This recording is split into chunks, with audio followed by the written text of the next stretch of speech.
kwesịrị ịdị otuto chi m. Ị na-agbanwe ọnwụ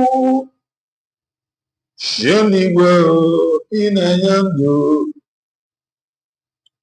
Ị na-agbanwe ọnwụ ya, ịbụ dike. Ịbụ ndị mmụọ na-eri mmụọ, oke mmụọ na-eme aja. Sọ gị onye dị elu, chi m onye dị elu karịa ihe dị elu. Sọ gị naanị gị kwesịrị ịdị otuto chi m. Sọ gị bụ Chukwu dị elu, Chukwu dị elu karịa ihe dị elu. Sọ gị, ọ bụ gị kwesịrị ịdị otuto chi m. Naanị gị bụ chi m onye dị elu, chi m onye dị elu, chi m onye dị elu. Sọ gị, ọ bụ gị kwesịrị ịdị otuto nke m jiri bịa. Naanị gị, Chukwu onye dị elu karịa ihe dị elu. Sọ gị, ọ bụ gị kwesịrị ịdị otuto chi. Ị na-agbanwe ọnwụ onye n'eluigwe, chi m na-enye ndụ. Ị na-agbanwe ọnwụ ndị na-atụ egwu, Chukwu bụ dike. Ọkwa gị bụ mmụọ na-eri mmụọ, oke mmụọ na-eme ka aja. Sọ gị onye dị elu, chi m onye dị elu karịa ihe dị elu. Sọ gị, gị kwesịrị ịdị otuto chi. Sọ gị bụ Chukwu onye dị elu, ndị na-atụ egwu bụ Chukwu dị elu. Sọ gị, naanị gị kwesịrị ịdị otuto chi. O mene mara ya, Chukwu emena mara ya. O mena mara ya, ihe ọsị anyị mee ka anyị ga-eme. O mela mara ya, Chukwu emela mara ya. O mena mara ya, ihe ọsị mee ka m ga-eme. O mela mara ya, ịma emena mara ya. O mena mara ya, ebe ọ sị m ga-aka m ga-aga. O mele mara ya, Chukwu emena mara ya. O mena mara ya, ihe ọ sị mgbe ka m ga-eme. Ịbụ ngalaba jisi ụlọ m wee, ọ bụghị bụ ngalaba bụ ngalaba. Ịbụ ngalaba jisi ndụ m ha, aṅụrụ aṅụrụ ndụ. Ịbụ ngalaba, ngalaba m, ịbụ ngalaba m, ngalaba m.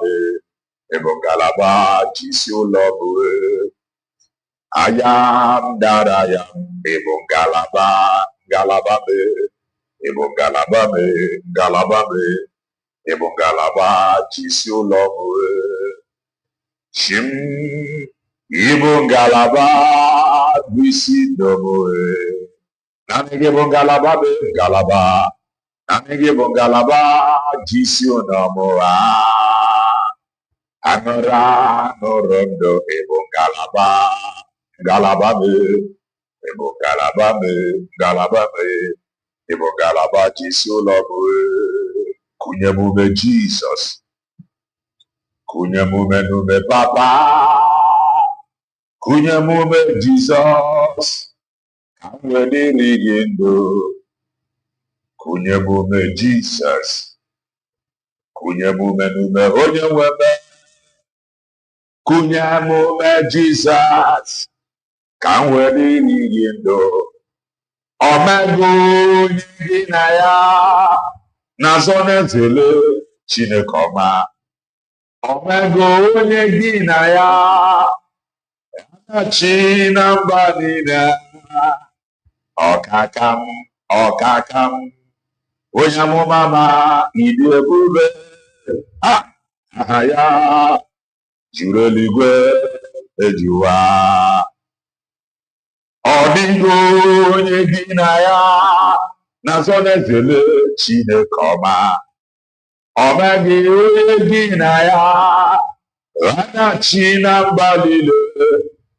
Ọkakam ọkakam eze ịdị ebube, aha gị juru eluigwe ju ụwa.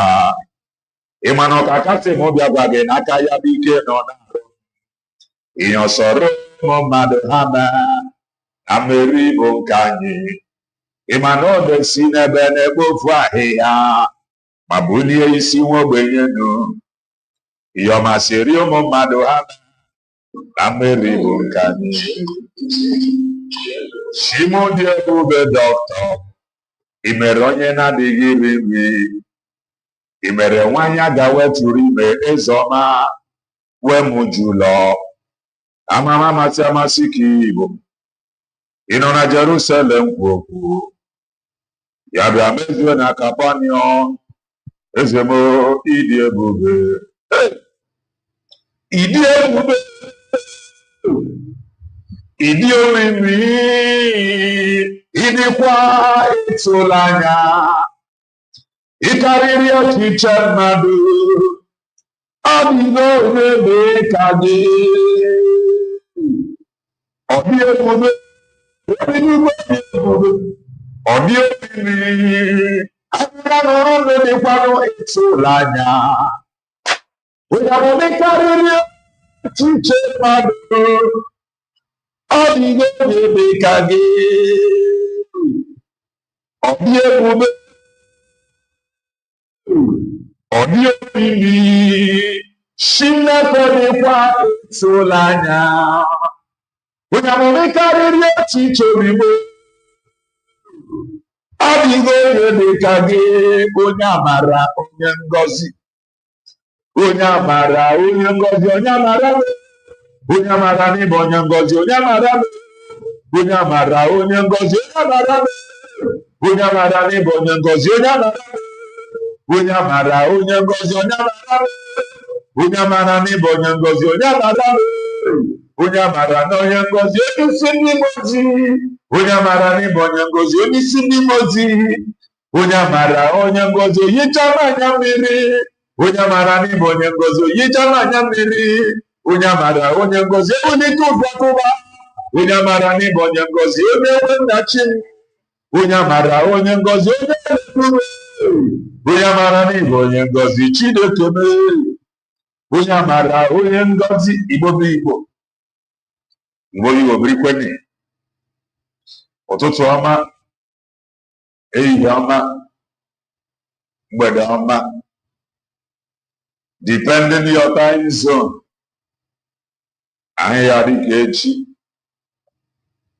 maka na echi adịghị agwụ agwụ ka anyị na-agba ya bụ n'isi onye bụ what are you waiting for? Click the like button, subscribe, comment, share. If anyị na-ekwu na nke ikpeazụ oye elu oye. If you are just coming across our channel for the very first time, you are welcome. This is Kelena TV. We are live and we are direct, bringing you the gospel of redemption by your doorstep. If I na-eme the common sense, the reason I brought ịmara ife kara anyị gaa school, mana ọ maka ife ị na-echefu ka ji wee nọdụ. I just want to make common sense as always. There is something I want to play to us. When based on our connection with this mic, I don't know how it will go. But let me see if it will play anywhere.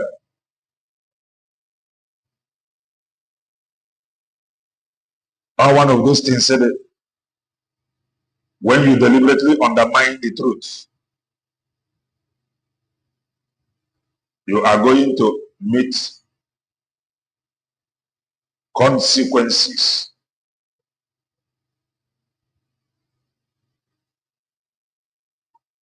When you deliberately undermine the truth, you give me the consequences. There is something I want to see. I am in their faith and become a governor. Yeah. Okay, the thing actually played. How many again say I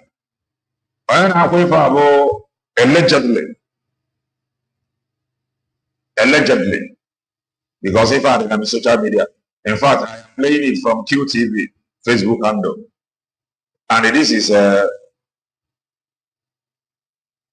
week, and the weekend is like on address river, on address abo governor of Imo State. If I some people they go there, or they call gossip. One of them have said it, and in fact he is saying it now. Now what I thought. Eburi from number 4, Buti are number first. Even on a man, bro, you are running propaganda here. This one is Honorable Minister of FCT. Honorable on the December report. Now 4 to come. Eburi from number 4.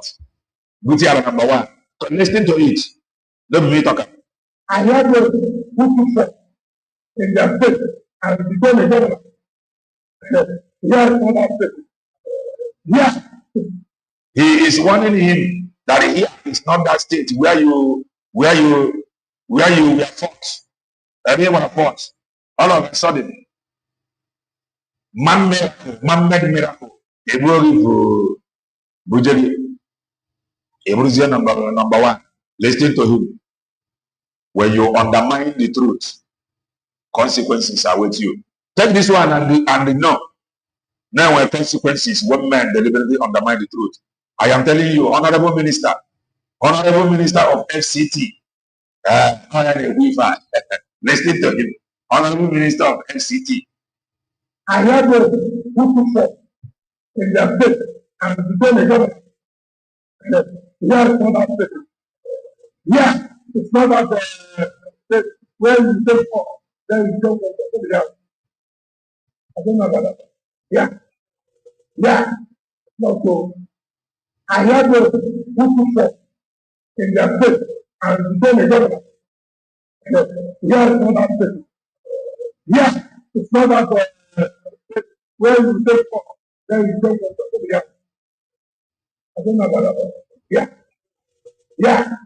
No, so he is telling him here is not so. Here, name number 4 here, and all of a sudden you become governor. Or if on aware for that when you undermine the truth, consequences are with you. Now, that brings me to the program of the day. One night, okay. Chukwuma Soludo. The truth is that Kelenda TV, I don't know what Chukwuma Soludo want to achieve with the trouble he created in Anambra State.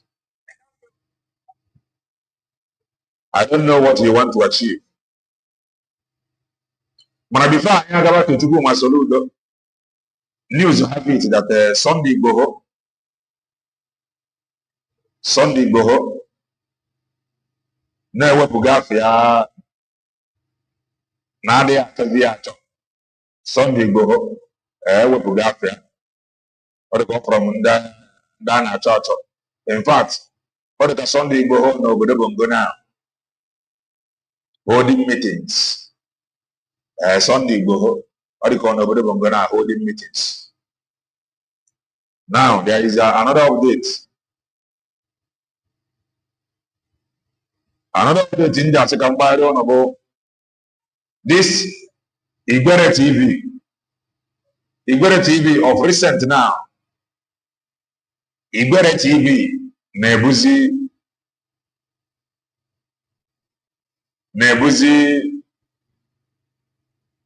Biafran news back to back.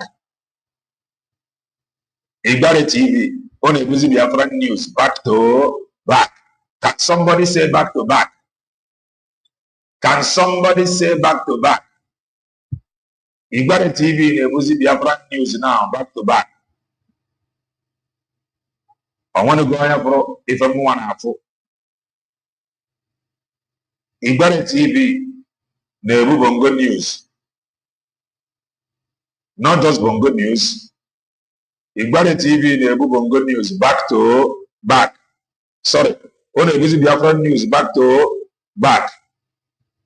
Igbare TV. Let me see how I can bring it to the screen. Igbare TV, Nebu Biafra News. Back to back. Oh, if I enable. Let me see how I can bring it. Okay, back.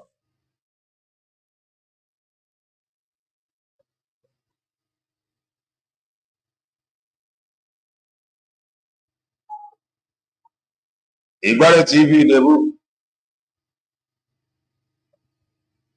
Nebu Biafra News back to back. Is it how to go now?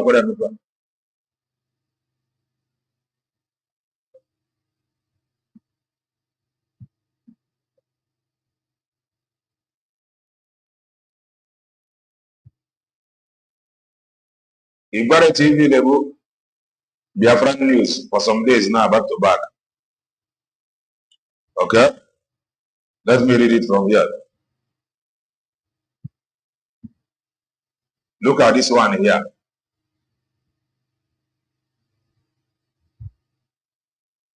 Look at this one here. This one said it.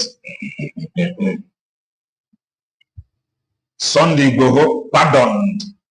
President Bola Tinubu has removed the Yoruba Nation's activist Sunday Adeyemo from the list of wanted Nigerians. This development followed appeals from prominent Yoruba monarchs to the presidency. Ndị Igbo na-enwere monarchs. Ndị Igbo na-enwere monarchs. That is the truth. I come out for where even all the government has report or GC capital na X. Or they call on TikTok or no.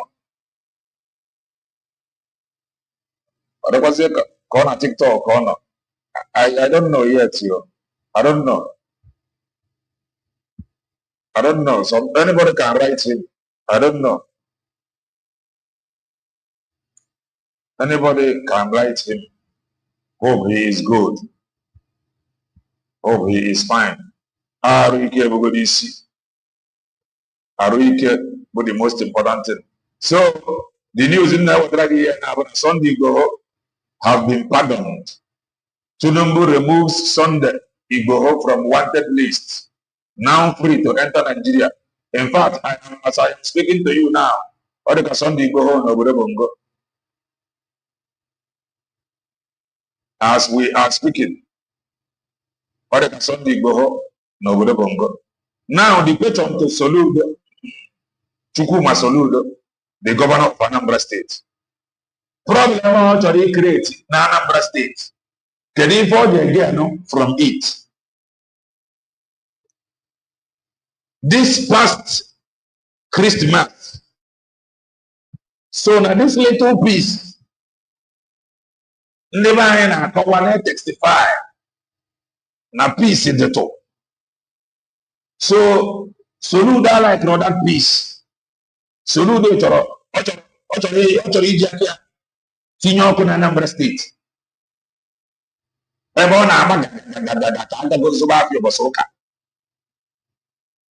So Soludo to Idiakia Senior Anambra State. On a complain economy under so key on Emezinabu, Otori Idiakia will suppress the economy. Or if that is how God will work. USB declared Soludo said, and I watched the emergency meeting. I watched it via kind report. USB declared another one, but Soludo market men and women. Guinea need a sleep. Something go wake up. Anya Joanna, ndị ọ na-asị n'ebe apụta afịa, ọ bụ Soludo bidoro na business. Soludo, ọbịa bidoro kwa afịa. La ndị ya decide ya na fa ga-ejizi Sunday, na fa ga-ejizi Monday, merụ Sunday. In fact, ma ọ bụ na fa ga-ezuzi ike Monday, ọbụ lazy, kedu ebe the things well mee ya.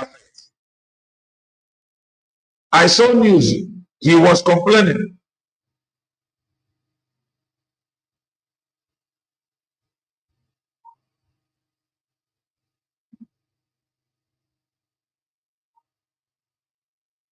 I saw news where he was complaining. Let me see. Where he was complaining how many billion on a lease every Monday. So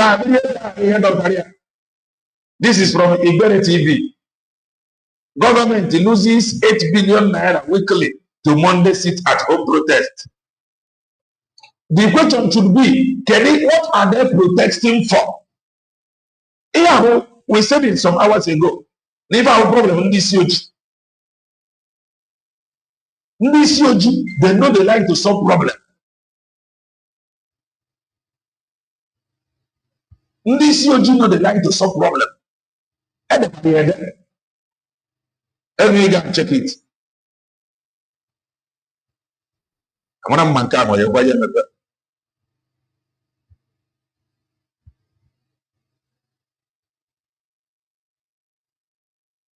If I ain't a Soludo, then I'm there protest. The question should be, what are they protesting about? Can you find a protest?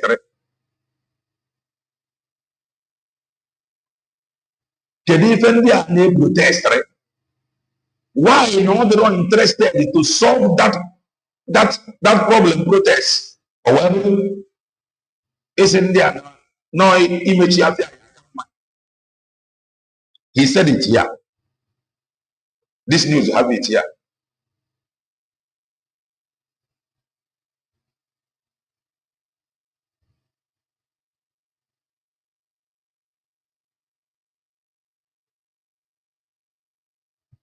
One bag. No, it is not this one. Wait, let me bring it. Open the web and the government they lose 8 billion. Monday sit at home protest. Ubuntu akwai see that solve problem of protest. They have this COG in a vote. No matter how educated anyone claim to be. This COG in a vote. Just listen to this news. This is from Igbere TV. Government loses 8 billion naira weekly to Monday sit at home protest. The question should be, what are they protesting for?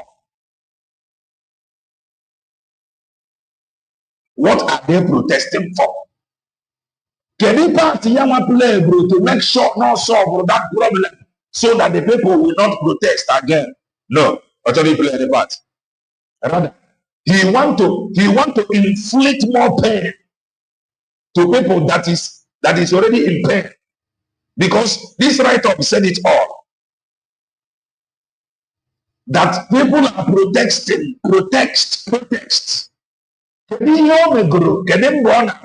To solve that problem, to make sure that protest, the demand, everywhere because why everything left.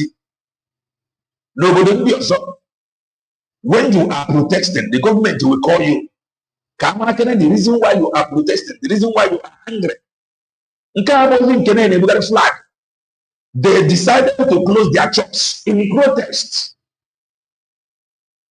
Have the government or can the effort of the government meet the demand of these masses? Can the part government play? Can the party Soludo play to make sure that the demand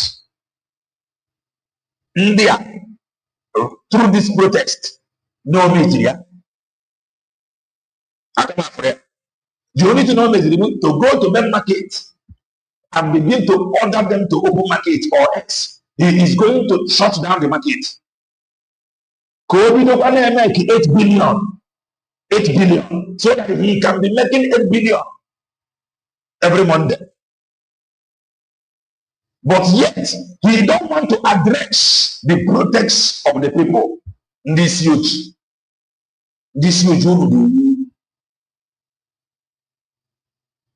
Yoruba elders, monarchs have protested, pleaded to their son, called for Sunday Igboho na wanted list, and that have just happened. Protesting came by instead of looking to the plight of the people. Come on, how to talk to these people. Come on, how to sit with them and reason with them. Come on, how to rub minds with them. No, they want to inflict more pains to you. I have one idea. So no, can you again? What is he going to get? People are protesting. What are they protesting about? Can they go to make sure no people the demand? At least in Kyoto, no protest. To meet the demand of the people, at least 50% of their demand before when the TSC force this huge. Some of us are deadly.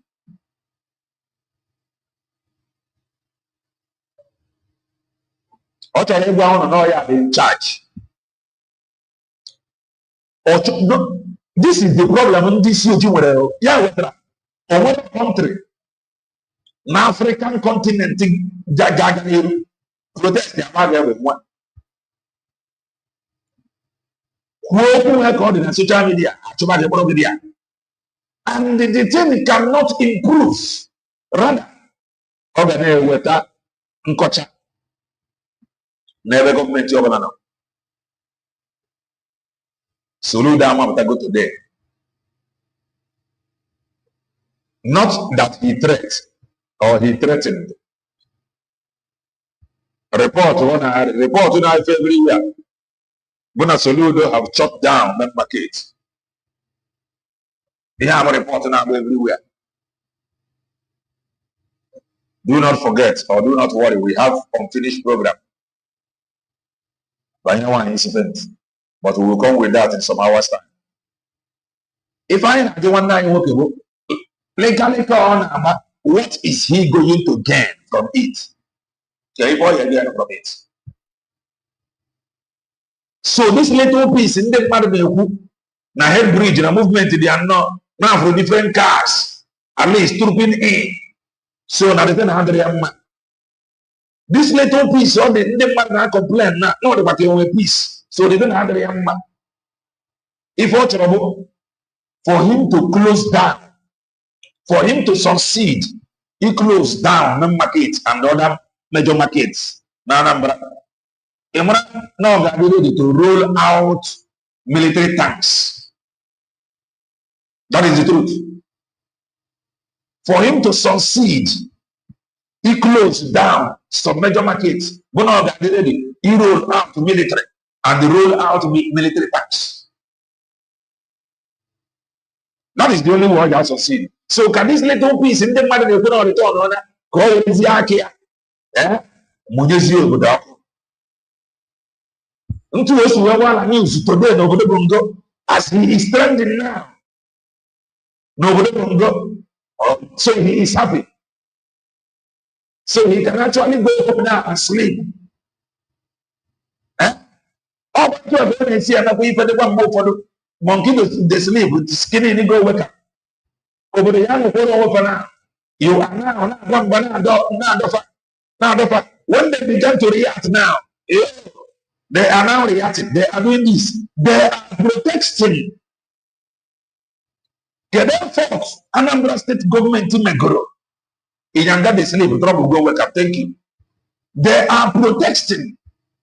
According to this write-up, what is the effort of the government, state government, carry your efforts to make sure that these protesters The only thing we see is threat upon threat.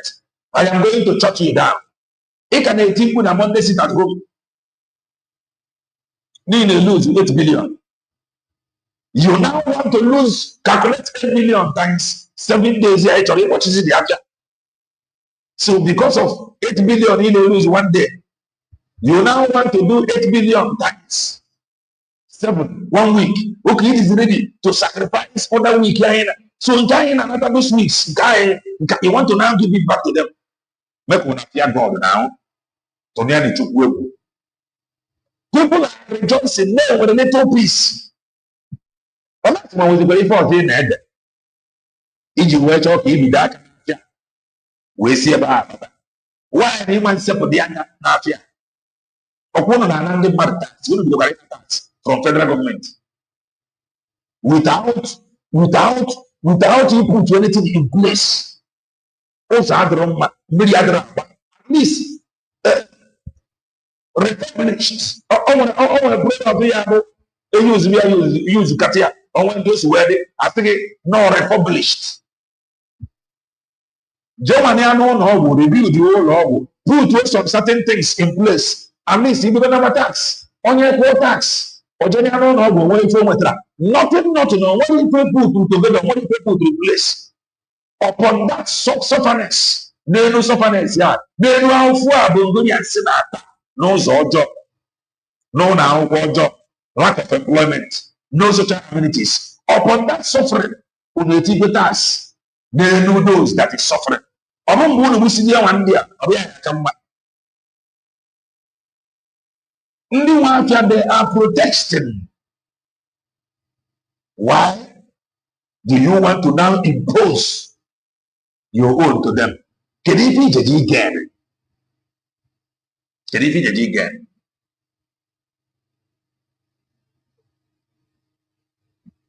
I am telling you, he inherited this seat at home on just stop. He inherited it, and the amount more final year going to be here. Over final year, about 8 years going here. Yeah, about 8 years. Yeah, KG for now.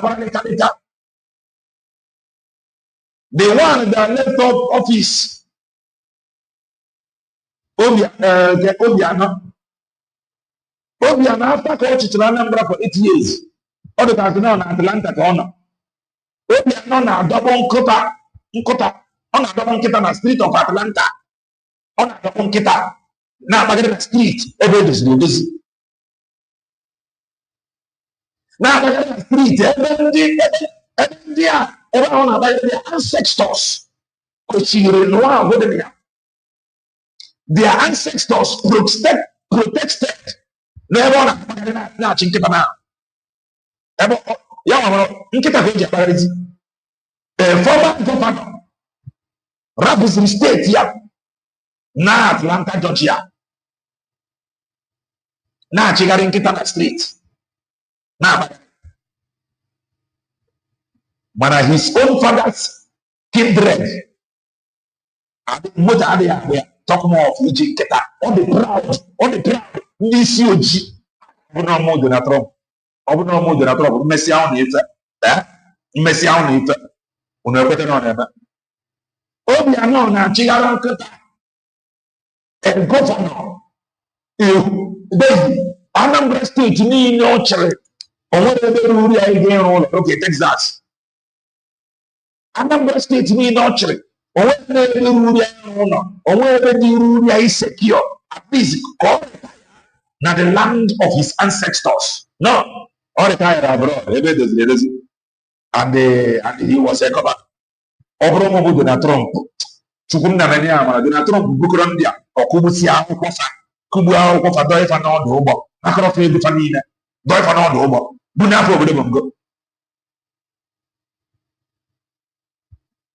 Ochichara states abandon everything and run away. Today, he is working in the street of Texas. With Inketia. Former governor. To go to Stimul. This call retire the background of his ancestors. No. Ochicha. In fact, also they was a Gideon airport, go to Abuja. Whoa, okay, TCM. These guys is terrible. They are was the one that hand over to where they hand over. Talk about it once. Ejidia, go to Abuja. Okom TCM number 2. These are the people who want to be listening to. Former governor, God help me. Nah, it is really crazy in this huge. Donald Trump do who come God will use you. One only at the world water. Do it and on the over. Na company in the back. Na company in the back when they are. These guys they have he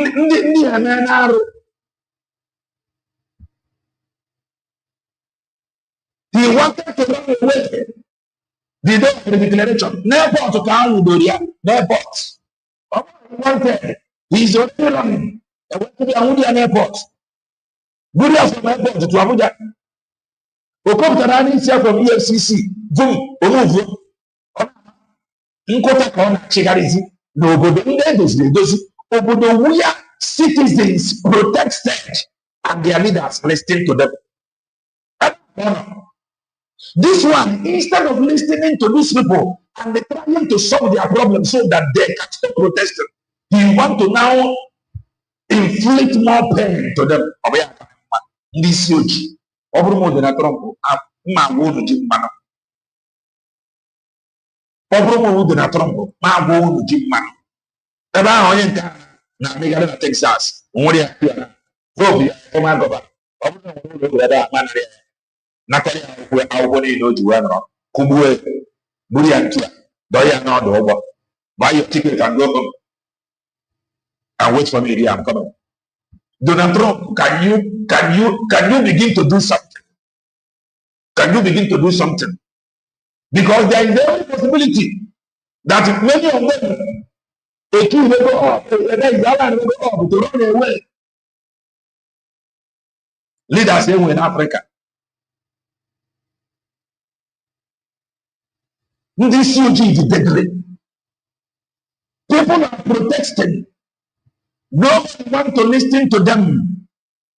Rather, the little pain has decided to inflict on themselves, just to draw the attention of the government.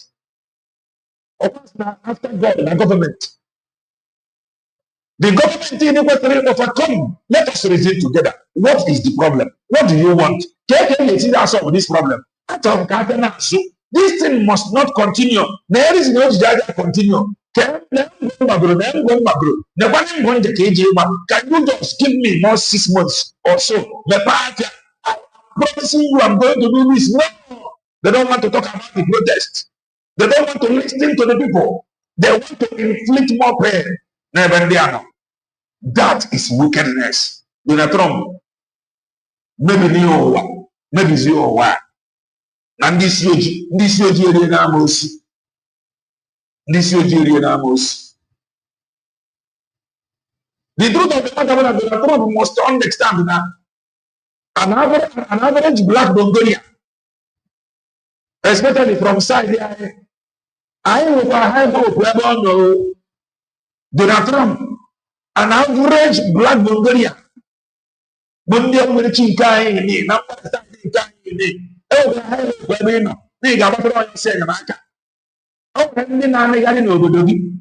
that have ruled over for 8 years.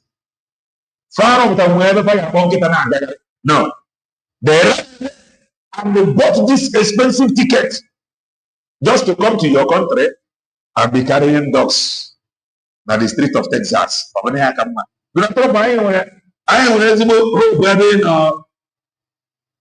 Now like this, you go today. Ever honorable, weird citizens protested to the government. The government listened to them and do as the citizens want. In Africa, a professor recognized that these people is protesting and that this protest is costing the government. 8 billion every Monday. Can you force on your degree to make sure at least 50% of their demand, you know, Maria? We want to inflict more pain upon their suffering. To let one more than the to let one to let trouble the sleep, and then go wake up. USB government. Every day you look how to so when you apply force on everything, how come I can get a me? The people must react to you now want to apply force. And the better you are to Mazin now they cannot want to do one of the Bugudia, no problem. Good, it is clear. A Japan be at the way of the continue planning before the a break is the law. Kenya Gakotia. Kunayo Gudabongo. Now, maybe I'm not a church area. Only God knows what they promise him. Because I am hearing the news that he was just shortlisted from Monda to Rimesa. Oh, you don't go up here. Fair, oh, you don't go up here. Fair, so one night, so they buy an adobo. Can you read the Kima chief? It's already in Anambra State. No idiot that in less than 1 month, news have it all over social media. Now a little piece, at least the eastern region. So everybody should know how this thing, how it is kicking now. News will have it that some weeks ago, after Christmas, now we're peace and what will come next. Now, in 1 month, people will testify in a peace day. Upon this sit at home. One night you woke up and remember, sit at home and remember. No peace. Never season. Never travel. People enjoy peace. Like the midst of this very sit at home. In less than 1 month, they manage to put a peace at the eastern region. One night, governor of Anambra State hot that he is shutting down markets for 7 days.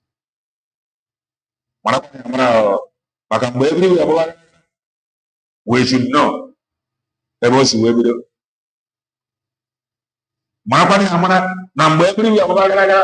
should know about oh, professor.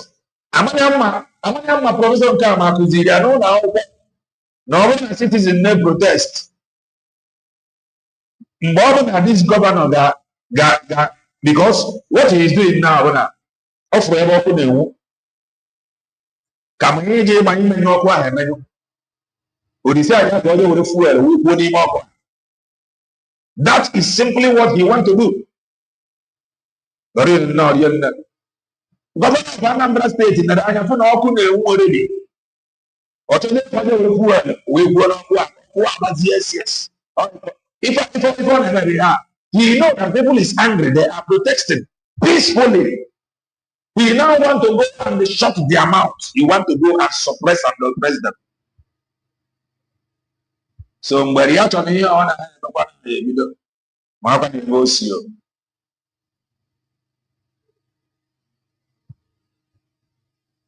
no, all these Eastern governors. I have spoken as a businessman. I am a businessman. Not just a businessman. I undergo even me when I'm a boy. So when I talk, only guy side in Siaga should listen. Amaram boy, 7 years and 15 days. And for that 7 years and 15 days, we did not rest for 1 day. We did not rest for 1 day. We did not rest for 1 day. 25 December after 1st of January after for complete 7 years and the 15 days. Now, bring it to what you have now. At the way some mama boy, Oga Fade, like my Oga there.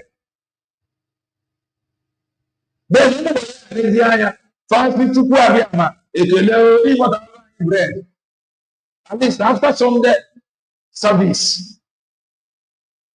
And now no, Susiapa.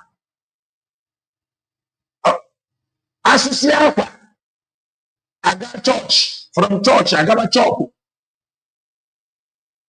Now, I'm the man as well here decided that mom dead. Bozo was fighting engineers UK and the other boy, they didn't have the quarter from my because Spain was weekend. Or that one night will be the idea about yet call them be a room boy of fact. Because I don't know when I'm a boy for the fan. In fact, I go swear for Soludo. I'm enjoying the culture of the tarot. I go swear for them. And as I am speaking now, there is every possibility now some boys that is enjoying this Monday sit at home.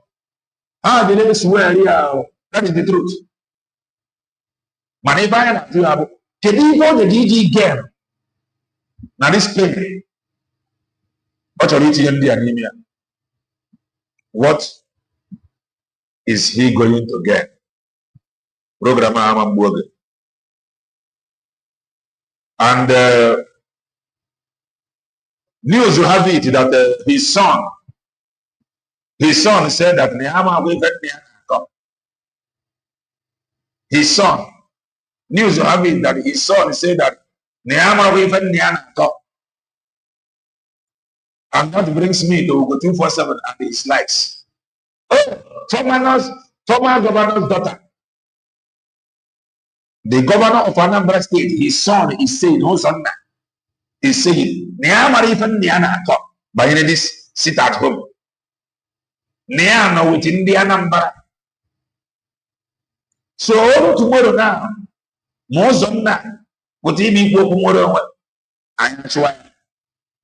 If I will phone, I join you go 247. So tomorrow, Ozonna Soludo. What he mean for tomorrow? We got on and up here and I got it. Fully Calican Niana, go back here.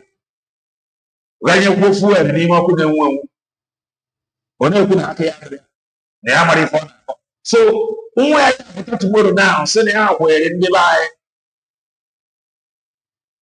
Neacho Kan Neandika, the former governor of Anambra State.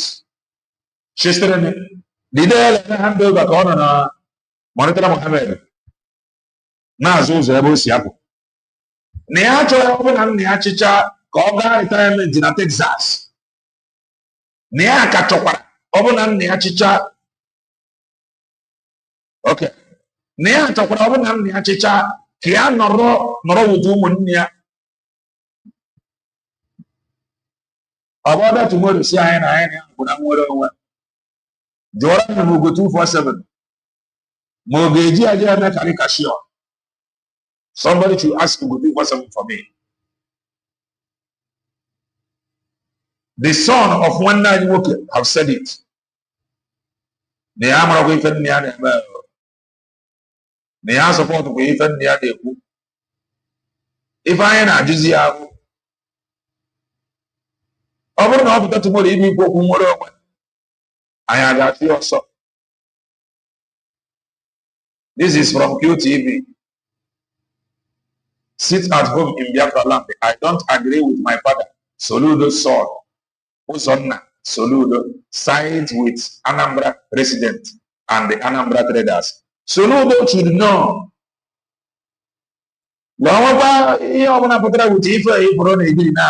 He should know. Now,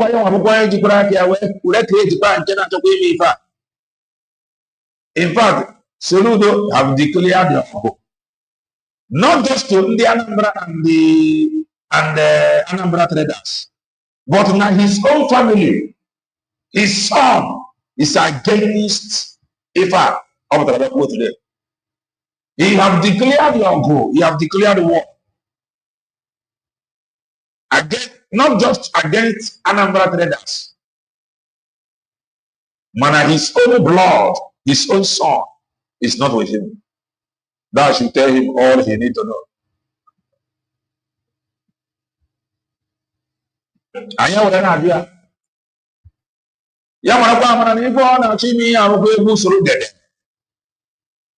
And the USB declare Dr. Ngozi Oroneze, she have issued some statements. And if I am able to show USB declare that their statement will be easy. May their statement come to pass. Because something will trigger something. Something must to happen for something to happen. You gotta go shift in the atmosphere. Maybe this is how God want to bring it down to grassroots completely. That is it. What way completely? God will confirm. God we always use a man. So Obrona Chupunda, the one that use solution so that the US will declare grab that completely. Solution, you not stop.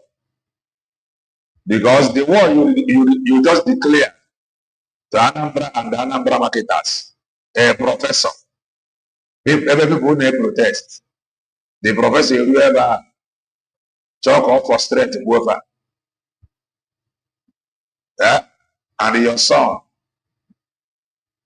is not with you. That should tell you all you need to know. So we the one night, ndị na-azụ afọ mee mgbe ha ji wee gba ọgwụ okwu ndị bịa na this thing is spending them. Ọmụrụ mgbe ha ji wee gba ọgwụ ndị bịa ka ịbịa tie iwu. Ọmụrụ mgbe ha ji wee gba gị na ọ nwere ndị na-afọ ọsụfa. Why do you now want to force them to sit at home by force? Because it is you now who want to force them to continue sitting at home. Why? Can you get again one back? This thing have made your son on the first time. First time your son may put that side the Anambra. Although I declare against Anambra and the Anambra marketers, your son had the plan support of it. You only division and your family. The truth is that he is the one forcing Anambra Bona to sit at home. That is the truth. He is now the enforcer. Let's see how he will enforce it in some hours time. Let's see how he will enforce it. Oh, I'm not talking and the mother never enforce. Or what did ever? Never enforce it at home. So, but tomorrow we are going to see how he will enforce it. That is just the truth.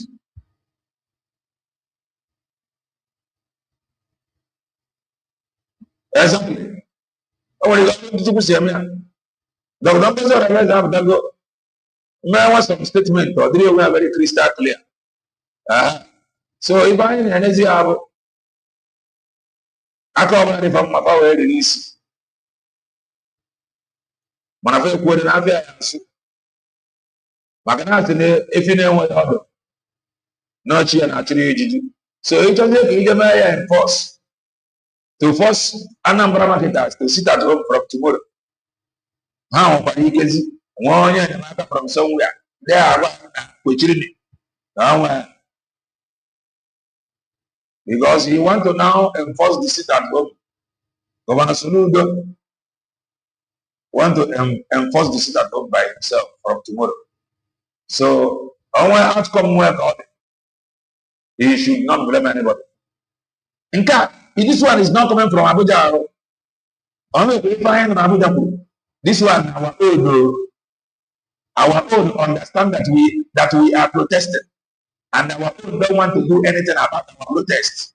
Rather, he want to now force us to continue that protest by force. And other one, we will wait and see how we will enforce it. All you have to do is enforce. Maka na igbo m igbo tụrụ n'elu si na-efi na-enweghị ọdụ n'ọchị ya na-achụghị ejiji. O nwere ike ịnọzi ebe ntụ anyị si wee jeje ka oje ehi anyị enwe ọdụ ọchọzie ka oje mme ya na nganga ndị igbo. Enwere ike ọnọgbazi ebe a ọfụzikwa ndị ya na-echuru efi anyị ejiji. And then nwere ike by then you will be ready to welcome it because all you have to do is never let us read this thing. I just want us to know that it is now Governor of Anambra State who want to now begin enforcing it at home from tomorrow. So let us see how he will enforce it. Because I do know there were major markets in Anambra.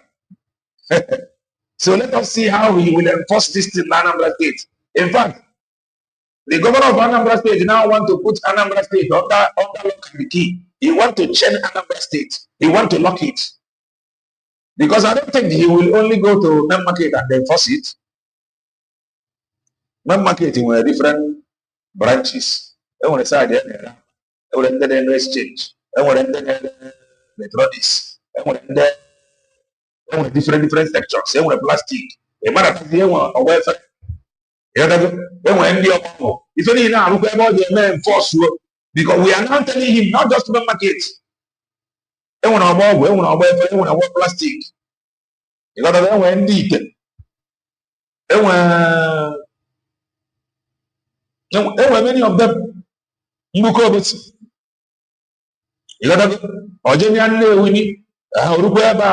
he want to lock Anambra. Because he cannot just come and they lock only Main Market. No, or they are possible. Ojoro, yeah. If I don't want to phone and Main Market. Hello. This is enforcement of protest. Not only Anambra State. Only building materials. Only Main Market. Because they have a lot of markets in Anambra State. So if he want to enforce this sit at home, he should enforce it round. And the best way to achieve success is that he is going to declare public holiday in Anambra State. Declare.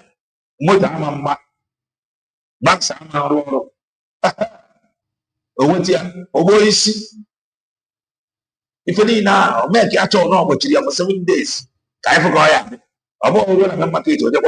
What of their welfare? Imana wali for an end. The Main Market. Number 4 man in Imo State, not the resign, not the land again. Now Soludo won't give us a day. Soludo here, you know, a relief market. You know, the people have chosen to sit at home. Soludo now said no, that this their sit at home is not enough. That we want them to sit at home from tomorrow by force until Monday. He will enforce it. Let us see. And not enforce, I energy enforce. You know, go good. Then down they go one by one. So Soludo Rabronoka. Soludo Rabroka. Never know Mutia. When I didn't know who the market would that from tomorrow that he is going to lock the market. Happen now. So I believe in the now. Or happen now. Kogana ni Anambra. Kogana Nadia branch ya. Kodos will see that money from government or government house goes to that money. We want to know. Because this movement get us CV. But Anambra Benia, na Nazi, Sizie, Main Market, Kusirioka, drive Robian no to confirm. I am Kuliano. You should find how to draw them so that they can talk. Make it tantalizing. Now, it is today. Now, we 5p now. One of the more and I have to zero. You got now, okay, so after that, now we each other now, almost so now. Umba, Syria rice, Syria rice, Syria rice, Nyako, Yamos. Each of the email, Maka election in Ghana. Maka doing an election now. He can use this opportunity very well. I am coming here. Give them rights. I'm going to election in Ghana. You will give man now. He actually that is the truth. He actually did talk with them. More tables with them. So you could win another. So you could win the election. Election in Ghana. Everything was in the came. The same people want to vote. Each of the ADG machine has a child. All these evil politicians, these guys, they will. These same people want to vote. And this sit at home did not even disturb your re-election. Or disturb you. After just vote now, they want to now lock their business. They want to now enforce it at home. Professor Professor Kari Bawu, after voting for you, and like this, you want to pay them. It's no problem. The buy on an app. Actually, long market, you know. Solution. I like where we are. If it's only 1 hour, and we are now watching you. We are watching you. Let me see how you will enforce this sit at home. Not just in main market. No. In every major market, there are number. And I am saying that for you to achieve success, you must declare public holiday, including banks, including transport. That is the only way to achieve success. Another way to achieve success, Bonnie are ready to roll out military tanks.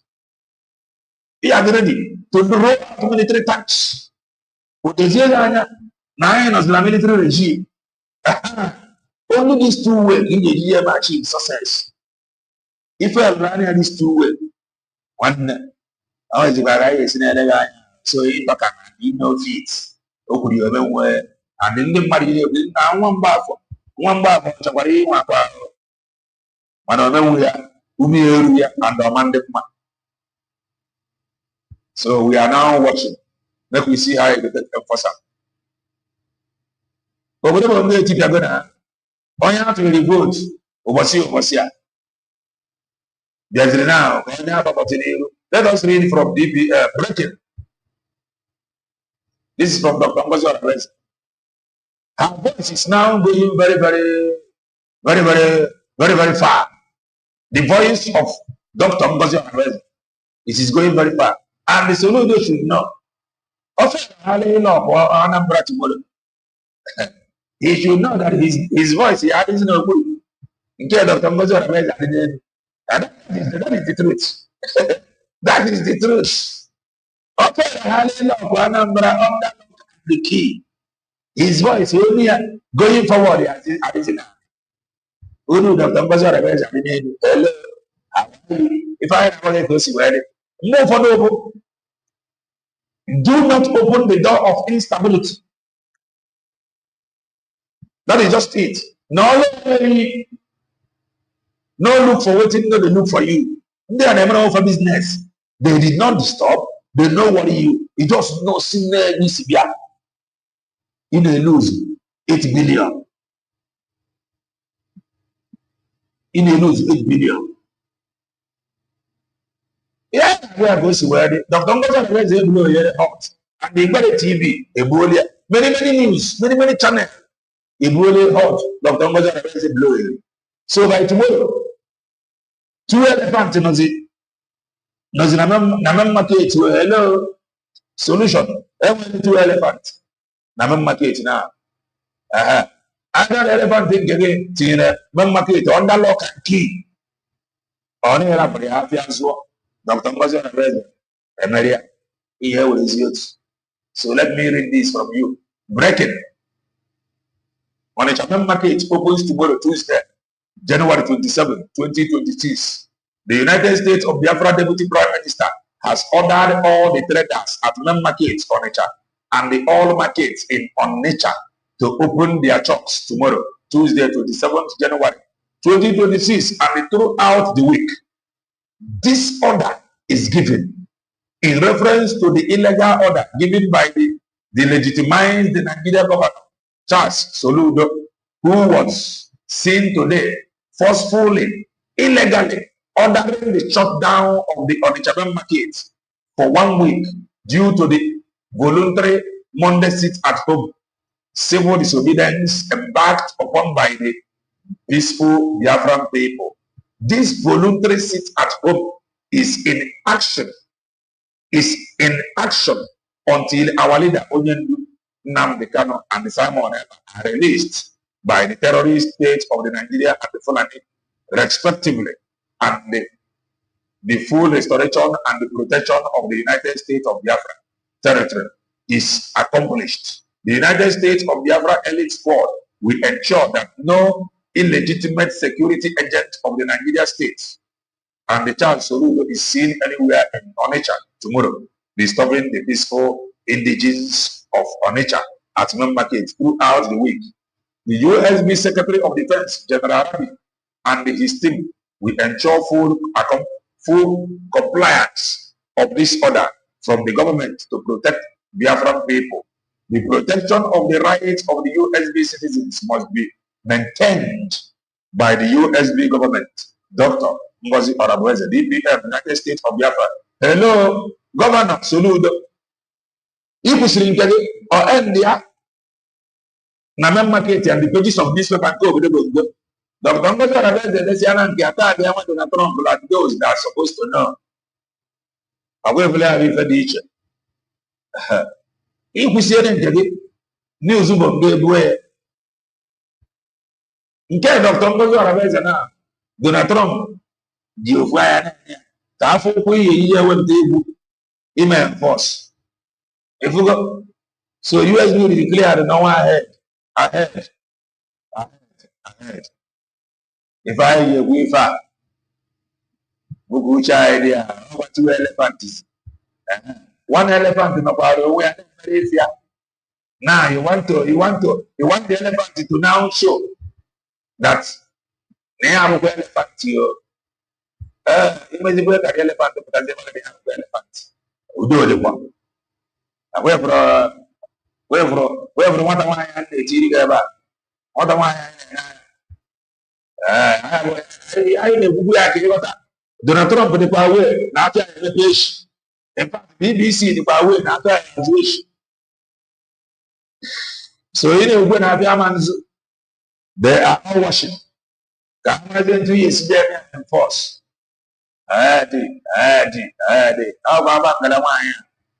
Oh, yeah, you put us. At least in after I ask. About Galamaya, and happy that.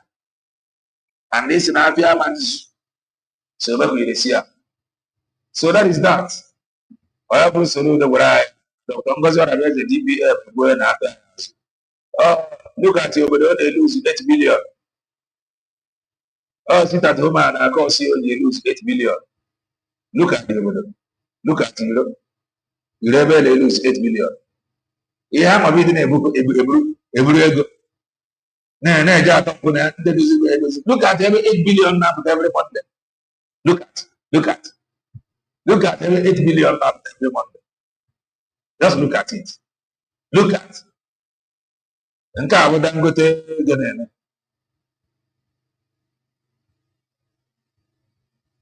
carry on the Obaya.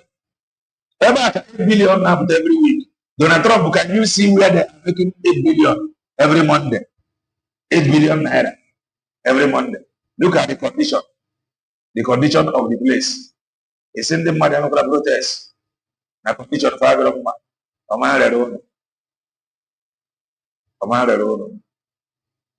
So the truth of the matter, Igbare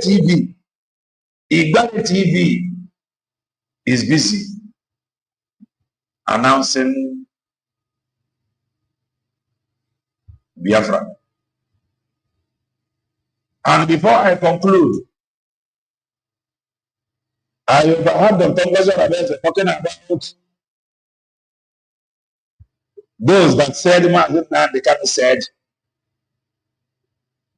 the truth, even Ichi Gasser, you are free to listen to them. You are free. You believe without that there will be no Biafra. You are free to listen to them. If you believe that the dogs are wise, you are free to listen to them. If you believe that DOS is the right track, you are free to listen to them. So we are not telling you, but don't come here and tell me, oh, Kelenga TV, Mazin Nadi come said, what if you put a detention? The highest thing to offer on Akaji freedom. Freedom. The American state of Georgia organized the benefit was Kelenga TV want to begin to see the benefit. Because I do know. Now the highest thing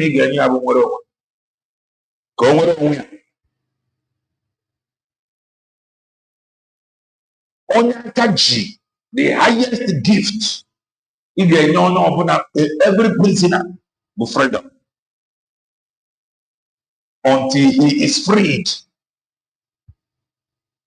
And when you go guy here, that time he will now reason with us. In fact, if he comes out for some months, in the reason, no, but in reason no go too balance. Only the time to settle in. You don't need should bear the mama fly. You don't need I should bear the mama fly.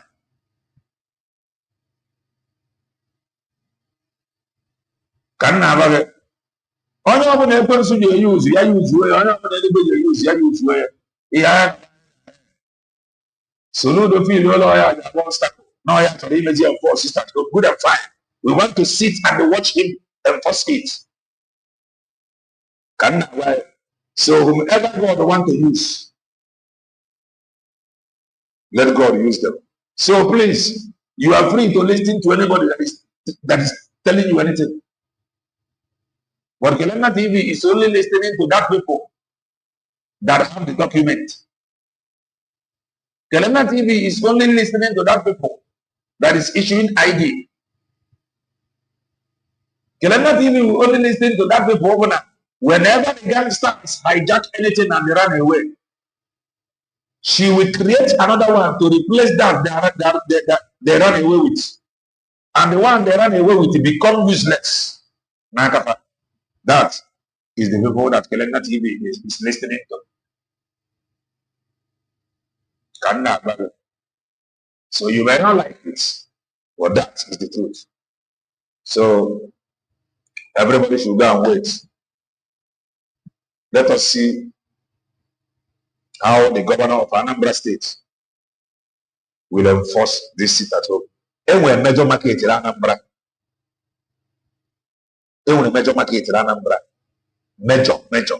I've been into a theater. Kaimarazian of the serious. Ijiakia. Balu fuel. Unyani Marco. We will begin to clap. We're done. We are going to clap for him.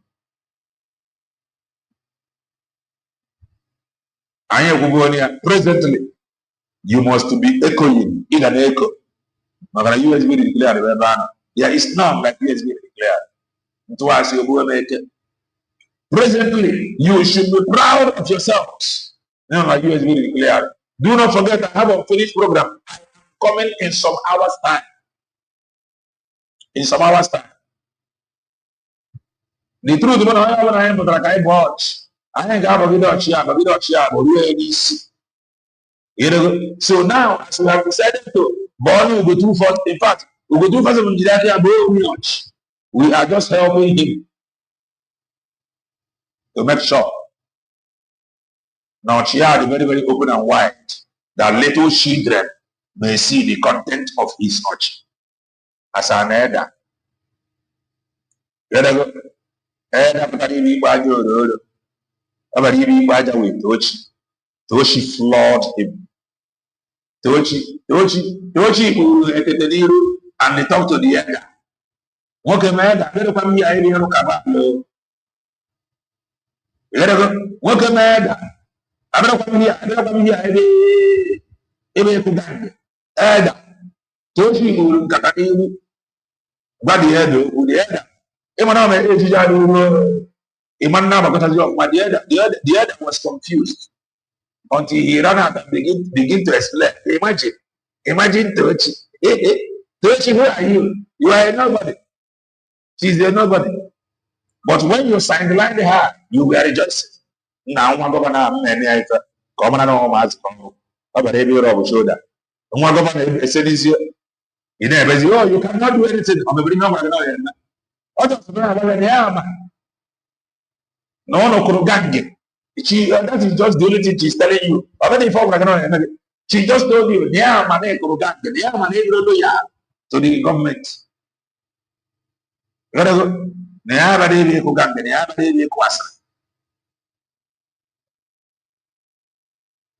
All these people that have undermined the truth, they are problem.